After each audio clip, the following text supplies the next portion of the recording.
Yo, let's go. Let me do this here. Why am I not on? Oh, here we go. Boom. Hi. First off, can you guys hear me okay? Let me see in the comments as well. You can comment down below. Why am I not on YouTube, by the way? I'm having a YouTube issue here, and I don't know why. I am live. It says I'm live. Beautiful. Awesome. Super simple. Love it.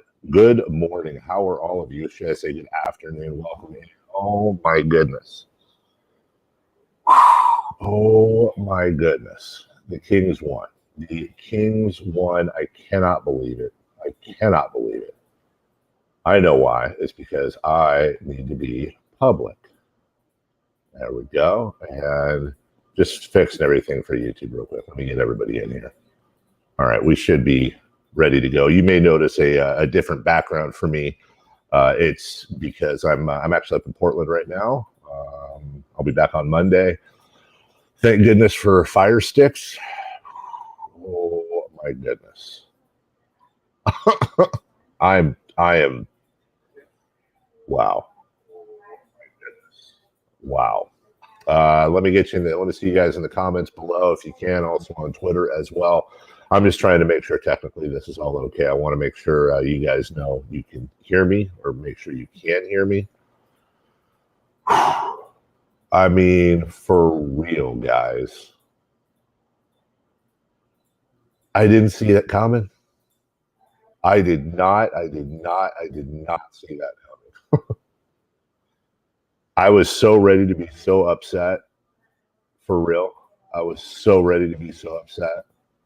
You guys can hear? Great. Let's go. Kings win. Kings win. Kings win. Oh my God. Can we all just kind of, you know, there's a lot of expectations, I understand, for these little post-game wrap-ups we do. You guys know me a long time. you know how emotional I get with this stuff. So is it okay if we all just kind of decompress together and I don't try to be a professional broadcaster, which I'm not anyways. Like I didn't expect it. De'Aaron from the logo on the road. That was just awesome. And that Lyles moving screen, ticky-tack, I get it.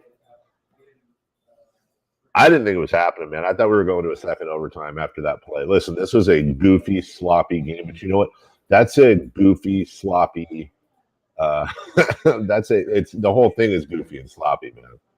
The whole thing, because the Magic are goofy. That is a weird lineup, you guys. And you know that they're strange. We knew it was going to be strange.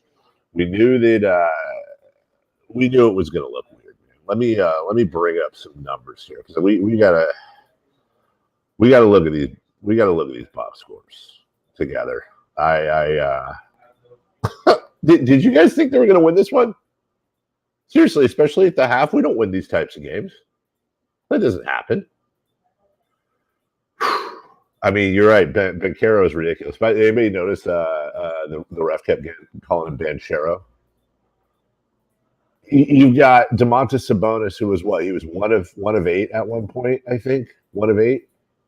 2 of 9, and he ends up finishing 5 of 12 for the line. Like, that's ridiculous. I did not expect. At one point, I want to say Sabonis and Herter were like a combined. What was it like 3 of 11, 2 of 11 from the line. You know, Fox. Again, this is such an insane game for them. Especially, I thought he was going to miss more than one game with that bone bruise. I really did. I really did. But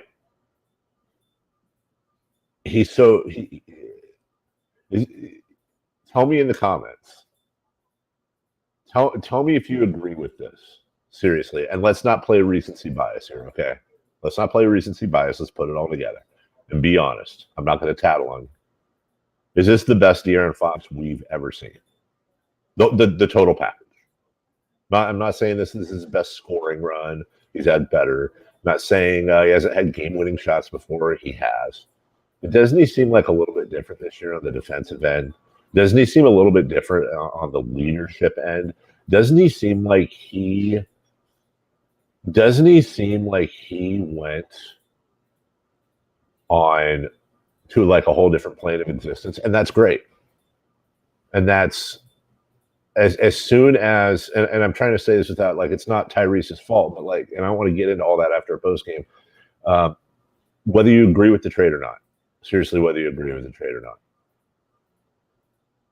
Tyrese Halliburton, when he left, it unlocked De'Aaron Fox. And I don't know if that's, and Fox became better than he was before Tyrese was even drafted. Like, his stretch to end the season last year was the best Fox stretch we've ever seen. And he's come out of the gate and really hasn't really missed. You know what I'm saying? Malik Monk had some clutch shots at the end. Yeah, he certainly did. You know, Rashawn's still trying to figure out his way through, but getting 30 points combined out of Lyles and Malik Monk and like some really good veteran play. Katie said it, and I agree with her. She said at one point, she said, Trey Lyles always makes the right decision. Like, the ball doesn't always go in the hoop, but Trey Lyles always makes the right decision, you know? And that's huge. It's huge to have. You have to have, like, talented people.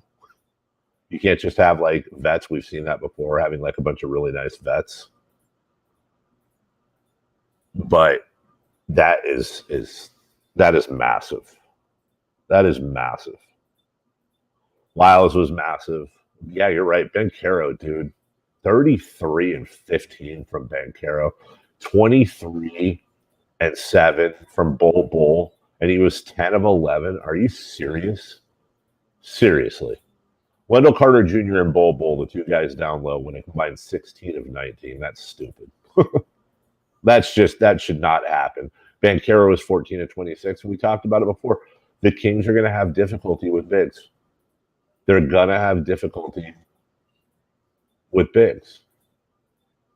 That's what's going to happen. You know, that's what's going to happen. But they overcame that difficulty. In fact, they're and I love it. And I wanted us to listen. This isn't one of those hindsight things because it definitely took Bull a second to figure it out. And there's no way, even if I wanted the Kings to draft him in that late round, to figure out a way to draft him. Let's be clear, the Kings would have never stuck with him this long. So it's not one of those things where it's like, oh, if we'd only drafted him, like we would have developed him. But dude, I love Bull. I love the fact that's what happens when you get players that it just sometimes takes some time, man. It sometimes takes time. That's what happened. And Bull is figuring it out, and he's unique. He is one of one in this league right now. He's not Victor Wembanyama, right? Full stop. But I would say Bull's game and his uniqueness is about the closest thing that the NBA has right now to Victor Wembanyama when he comes in the league. Like, if you're wondering how Wembanyama is going to play when he comes into the league, most likely it's going to be like Bull tonight plus every night. You know what I'm saying? Just somebody where you look up and you're like, wait, what? You were 10 of 11? You had 3 threes? What? You know what I'm saying? Where people just, you don't see that.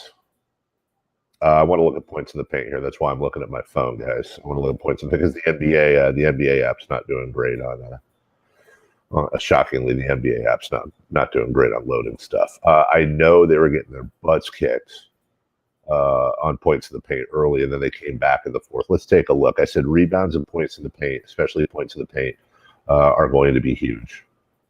Points in the paint for the Kings. Look at that. Oh, wow. They had the lead in points in the paint going into the fourth quarter. It ends up being Orlando 78-60 points in the paint. The Kings actually came back and had the lead in points in the paint. Orlando got him 78-60, and then rebounds was the other key. Orlando got him 53-45. And that, that's something we're going to see. Orlando's just very, very young right now. That's part of the deal. Orlando's very, very young. It's going to take them time. This is going to be a fun team. They really are going to be a fun team. Let me see if I can do something here. Let me know if I can do this or not. I'm gonna try to see if we can't get some of Foxy's post game right now piped in. Let me take this out.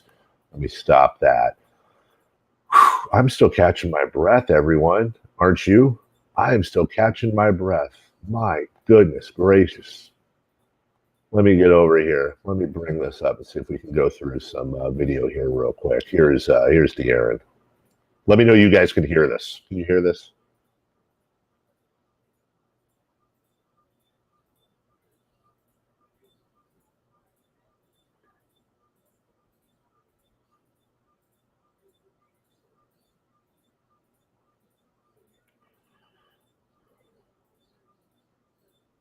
No. All right, my bad. Sorry. I got it to work last time. Apologies. All right, we'll get out of there. Man.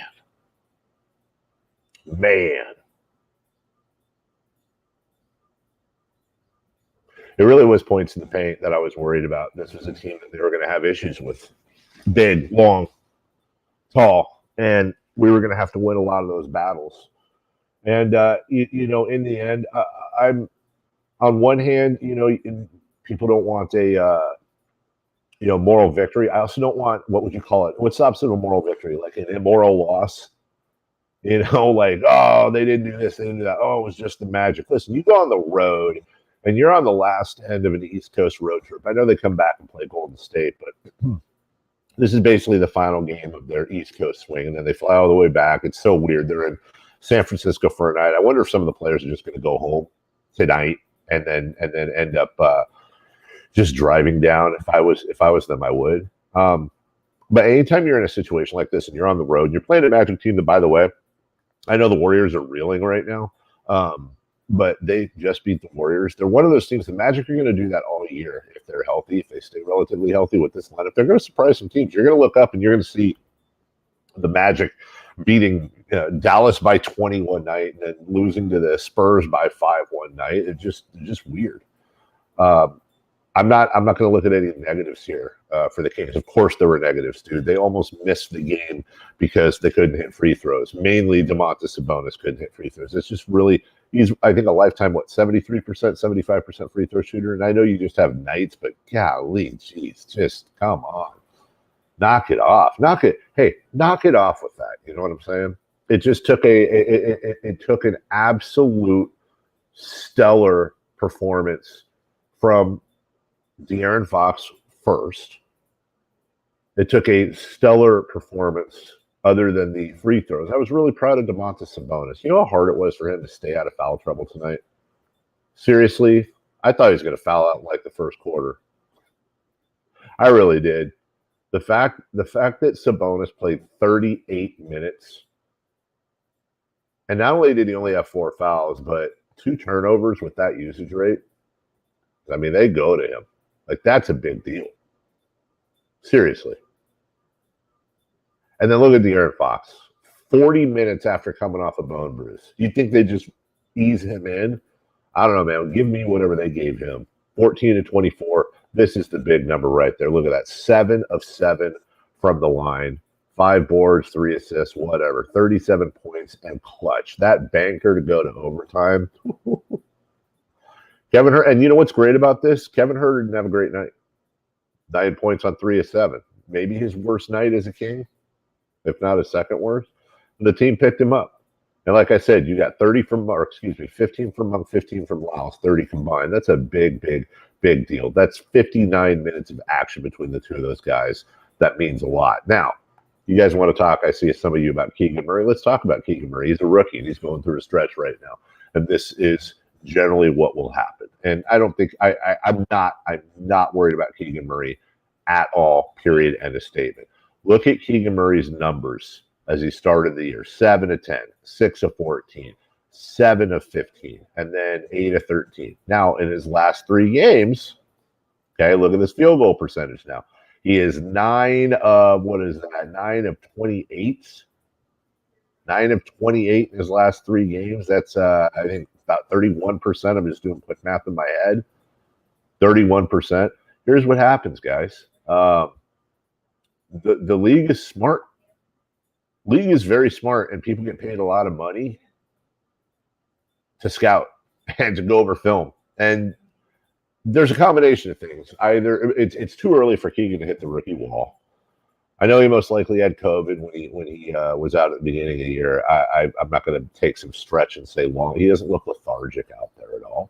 It just looks like his shot's not falling. The league most likely figured something out, something small that the coaches are going to find or Keegan's going to find. And he, this is also, I believe, I want to say this is his first big NBA road trip too. It's weird being a rookie. We don't really understand it, but you're away from your family usually for the first extended time. I know they go to college and stuff, but now you're in the pros. You're surrounded by adults, and unlike in college where it really is all a family and everybody's pretty poor and sticks together, and they're in the dorms and you're all living. You have your second family there. In this case, now you're surrounded by all these adults with kids and houses and millions in the bank and all the different things. And sometimes it's a shock. I'm not trying to troll for excuses for Keegan. He doesn't need any. He's going to be just fine.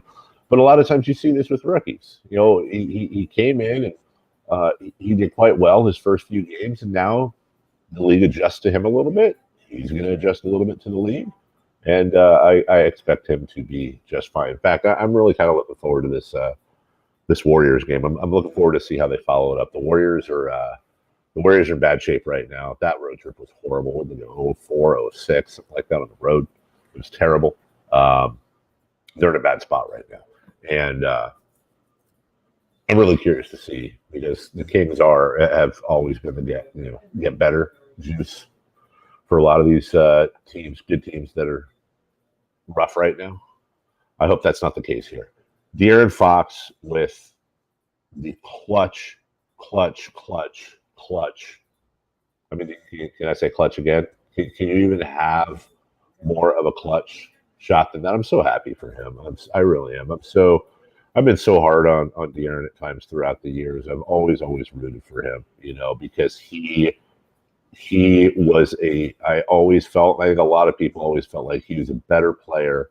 There's more to his game than he was showing. And to his defense, part of that was simply you need better teammates. I'll definitely give him that. But I really think he's gone to a new level this year. And part of that's Mike Brown.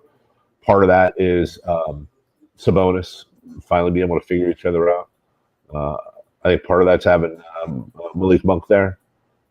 And I think part of that is you bring guys in like Luke Lux into your honeymoon.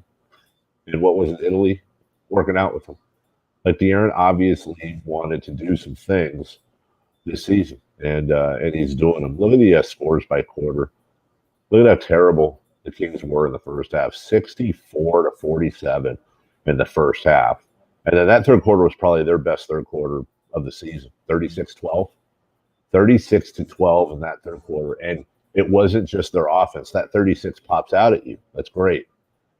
They held Orlando to 12 points. Don't be fooled now. There are some times, and next time you watch this team, there are times where statistics can be misleading, and you really have to watch. There are times when the Kings will play wonderful perimeter defense. I mean, the defense, they're fighting through screens. They're switching like madmen. They're staying on their guy. And then the shot clock goes down to 3, 2, 1. And dude does like a fall away off 1 foot between the legs, out his eyeballs, swish. So he made the basket. Was that bad defense? No, it was not bad defense. It's just they get paid to make baskets too, and that happened. There's not really, there is a deep stat for that, but generally people don't look at those.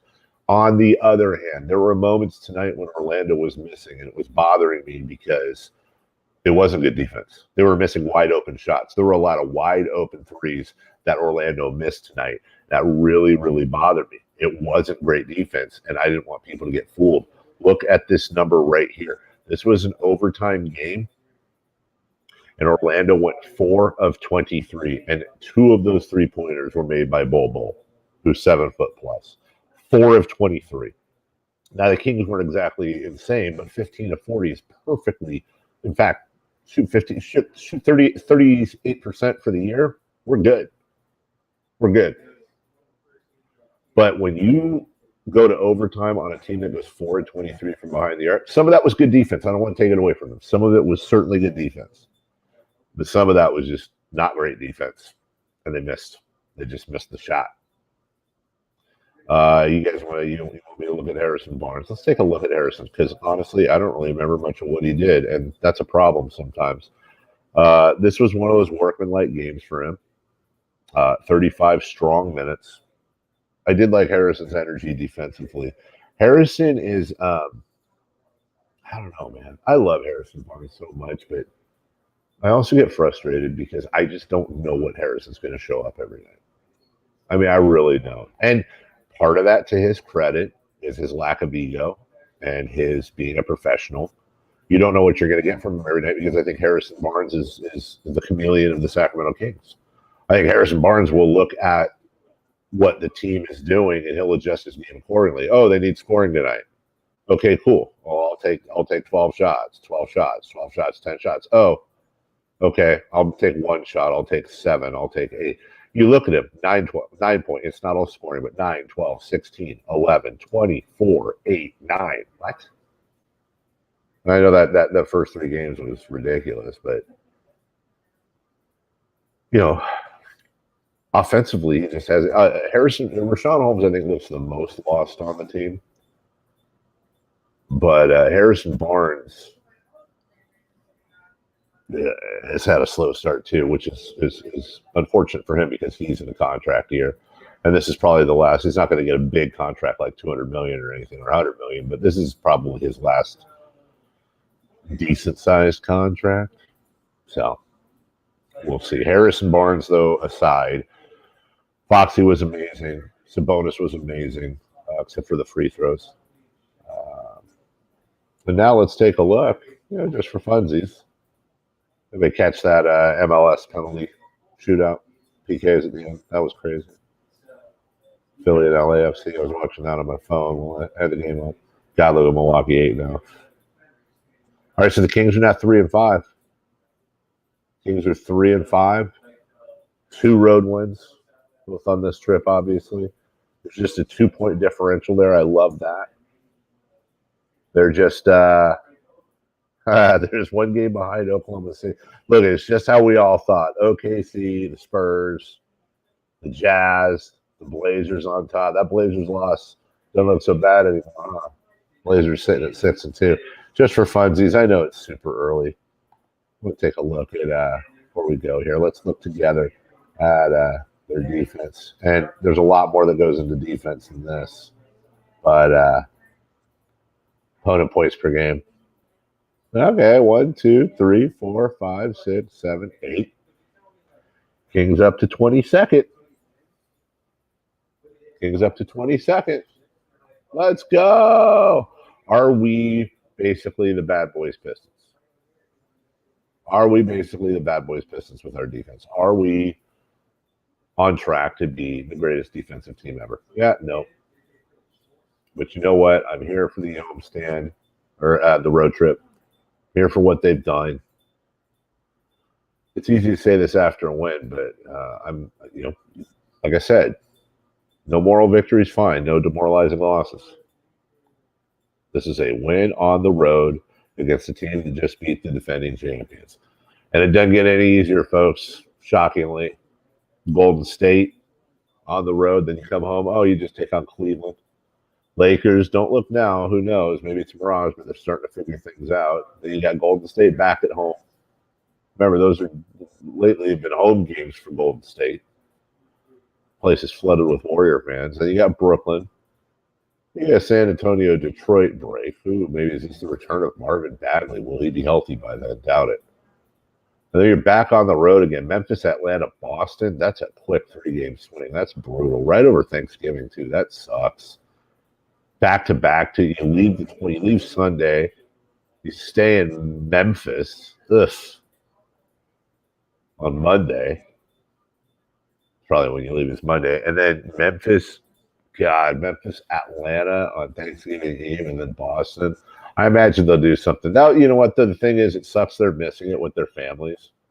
But I'll bet you they do some sort of cool, team Thanksgiving thing with the team and the broadcasters and everybody.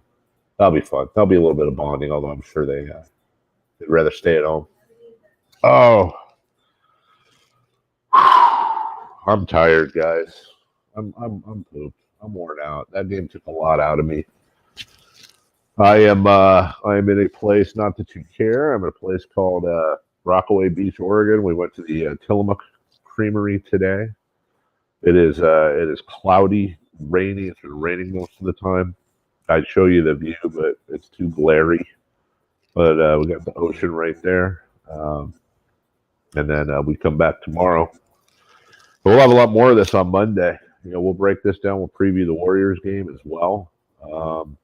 And we'll make sure you lock it in right here for the recap. Not sure who's doing the recap, if it's Chris or Nick.